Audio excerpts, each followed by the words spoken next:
तरीके से पाकिस्तान अब तुर्की के सामने रो रहा है, घड़ियाली आंसू बहा रहा है और कह रहा है कि पहलगाम में जो अटैक हुआ वो उसकी तरफ से नहीं किया गया है। अपने आर्थिक हालातों का रोना भी उसकी तरफ से रोया जा रहा है।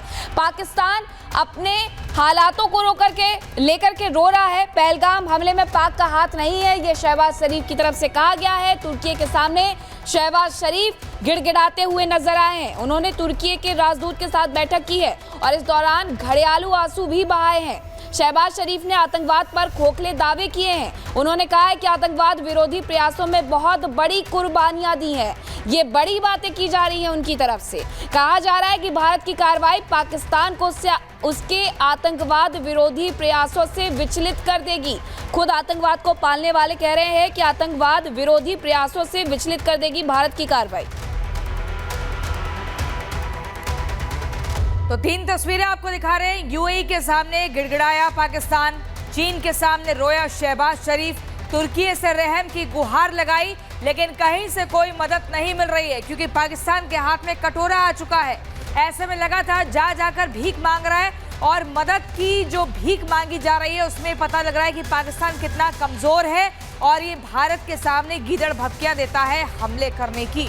तो ये 3 तस्वीरें बताने के लिए काफी है कि किस तरीके से वो रो करके लोगों के पास पहुंच रहा है और अन्य जो वैश्विक मंच है उन पर जाकर के ये कह रहा है कि वो पूरी तरीके से निर्दोष है। सुमित हमारे साथ जुड़ गए हैं। सुमित, पूरा विश्व एक साथ खड़ा है भारत के लिए और भारत के साथ खड़े होकर के कह रहा है कि आतंकवाद सही नहीं है, लेकिन ये जिस तरीके से घड़ियालू आंसू बहा रहे हैं और कह रहे हैं कि मैंने कुछ नहीं किया है, तो क्या लोग इनका भरोसा कर पाएंगे? देखिए, पूरी दुनिया के सामने पाकिस्तान जो है वो एक्सपोज हो चुका है। भारत ने पूरी दुनिया के सामने जो सबूत रखे हैं, पहलगाम में जिस तरीके से आतंकी घटना हुई और उसमें आईएसआई की साजिश, पाकिस्तान से आए आतंकी कैसे शामिल थे, और इसी वजह से अब तुर्की के सामने जो है शहबाज शरीफ बैठकर घड़ियाली आंसू बहा रहा है। इसके अलावा इससे पहले ईरान की बात कर लें, अमेरिका तक का जो है रुख किया गया है और साथ ही साथ ये बताने की कोशिश हो रही है कि कैसे पाकिस्तान जो है वो आतंक के खिलाफ बड़ी लड़ाई लड़ रहा है और वो ये भी घड़ियाली आंसू बहाते हुए कह रहा है कि हम लगातार आतंक के खिलाफ बड़ी कुर्बानियां दे रहे हैं। आखिर वो कुर्बानियां कहां हैं, उसके सबूत कोई जो है जिस तरीके से भारत ने पूरी दुनिया के सामने पाकिस्तान के खिलाफ आपके पास लौटेंगे, लेकिन इसी बीच एक और किया जा रहा है। जी ठीक है सुमित, महत्वपूर्ण जानकारी आप दे रहे हैं, लेकिन इसी बीच अपने दर्शकों को बता दें कि यूएई के सामने गिड़गिड़ाया, चीन के सामने भीख मांगी पाकिस्तान ने। पाकिस्तान की हालत एकदम हो चुकी है। लेकिन इसी बीच एक और बड़ी खबर दर्शकों को बता दें कि लगातार पहलगाम हमले के संदिग्धों की श्रीलंका भागने की जानकारी मिल रही है। कोलंबो के भंडार नायके हवाई अड्डे पर सर्च ऑपरेशन किया जा रहा है। चेन्नई से कोलंबो की फ्लाइट से पहुंचे संदिग्ध, ऐसा सूत्र हमें बता रहे हैं। ये बड़ी जानकारी, और इस खबर की पुष्टि भी एयरलाइन से कर दी है कि हाँ, सर्च ऑपरेशन चल रहा था और संदिग्धों की कुछ डॉक्यूमेंट्स भी हाथ लगे हैं। तो ये बड़ी खबर आपको बता रहे हैं। और श्रीलंका एयरलाइंस ने सर्च ऑपरेशन की बात मानी है। विमान संख्या UL 122 और UL 308 की तलाशी भी जारी है। तो पहलगाम हमले के संदिग्धों के श्रीलंका भागने की खबर है और इसके बारे में जानकारी मिल रही है कि कुछ विमान संख्या है जिसमें अब सर्च ऑपरेशन चलाया जा रहा है। कोलंबो भागे हैं, ये जानकारी सामने आई थी और इसी के साथ सर्च ऑपरेशन अब शुरू हो गया है। और दूसरी तरफ आपको बता दें कि श्रीलंकन एयरलाइंस ने भी सर्च ऑपरेशन की बात मान ली है। उनकी तरफ से बताया गया कि विमान संख्या UL 122 और UL 308 में तलाशी अभियान चल रहा है। तो श्रीलंका एयरलाइंस की तरफ से भी ये बात स्वीकार कर ली गई है। जो पहलगाम के निर्दोष लोगों की हत्या करके भागे थे, पहलगाम में जिस तरीके से आतंकी अटैक किया गया था, उसके बाद जैसे ही जानकारी मिलती है कि ये श्रीलंका भाग गए हैं, उसके बाद तुरंत सर्च ऑपरेशन शुरू हो जाता है। कोलंबो में अब सर्च ऑपरेशन चल रहा है और श्रीलंकाई एयरलाइंस ने सर्च ऑपरेशन की बात मानी है, स्वीकार किया है कि UL 122 UL 308 में तलाशी अभियान चलाया जा रहा है।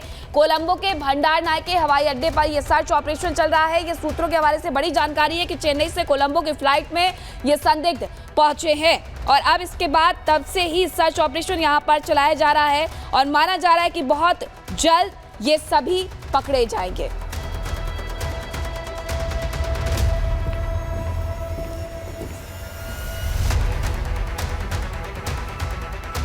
तो देखिए, आपको बता दें, भारत की तैयारी पूरी है। एक नहीं, दो नहीं, बल्कि चौतरफा घेराव पाकिस्तान का कर लिया है। पहले जमीन से वार किया, फिर वाटर स्ट्राइक, उसके बाद इकोनॉमिक स्ट्राइक। तो लगातार एक के बाद एक प्रहार भारत की तरफ से किए जा रहे हैं, लेकिन इंतजार हो रहा है कि जब सैन्य कार्रवाई की जाएगी तब पाकिस्तान का क्या कुछ हश्र होगा। एक रिपोर्ट दिखा दें।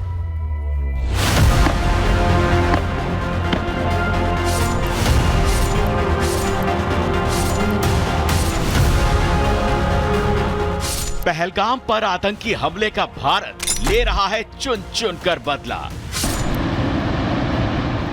पहले वाटर ट्रीटी पर बैन लगाया,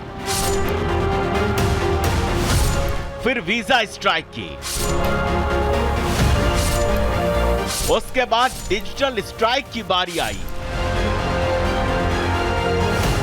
अब हिंदुस्तान ने आतंकिस्तान की रीढ़ तोड़ने के लिए कर दी है इकोनॉमी स्ट्राइक। पाकिस्तान में $1 की कीमत 350 पाकिस्तानी रुपए को पार कर चुकी है। हिंदुस्तानी एक्शन के डर से पाकिस्तानी एक्सचेंज एक एक दिन में 3,500 हजार अंकों का गोता लगा रहा है। खाने को दाने नहीं, पीने को पानी नहीं, गधा बेचकर इकोनॉमी को रास्ते पर लाने का ख्वाब देखने वाले शहबाज एंड पार्टी का ख्वाब अब हवाई हो गया है,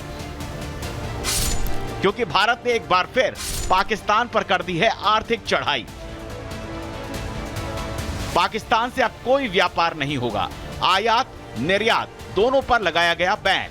कॉमर्स मिनिस्ट्री ने जारी किया नोटिफिकेशन, विदेश व्यापार नीति 2023 में जुड़ा नया प्रावधान। पाकिस्तान ने जो पाकिस्तान से इंपोर्ट बैन करने का फैसला किया है, बहुत अच्छा फैसला किया है। मेरे हिसाब से वक्त की ये रिक्वायरमेंट, पाकिस्तान की इकोनॉमी इससे और तबाह हो जाएगी। हिंदुस्तान की इकोनॉमी बहुत स्ट्रॉन्ग इकोनॉमी है। आज $700 बिलियन के पास रिजर्व है, जबकि पाकिस्तान के पास मात्र $10 बिलियन के रिजर्व। हमारी जीडीपी ग्रोथ 2023-24 के लिए 9.2% रही है। तो कहाँ राजा भोज और कहाँ गंगू तेली, इसे पाकिस्तान की इकोनॉमी को बेहद करारा सेटबैक लगेगा। एक बड़ा स्ट्रॉन्ग मैसेज भी जाएगा। आंकड़े बताते हैं कि साल 2018 तक भारत पाकिस्तान के बीच $3 बिलियन का व्यापार होता था। 2024 तक ये $1.2 बिलियन ही रह गया और 24-25 तक अब तक के सफर में $900 मिलियन नीचे आ गया है। और अब इसे भी बंद कर दिया गया है, जिससे आतंक को औलाद की तरह पालने वाले पाकिस्तान को करारा सबक सिखाया जा सके। Bureau report, Republic Bharat.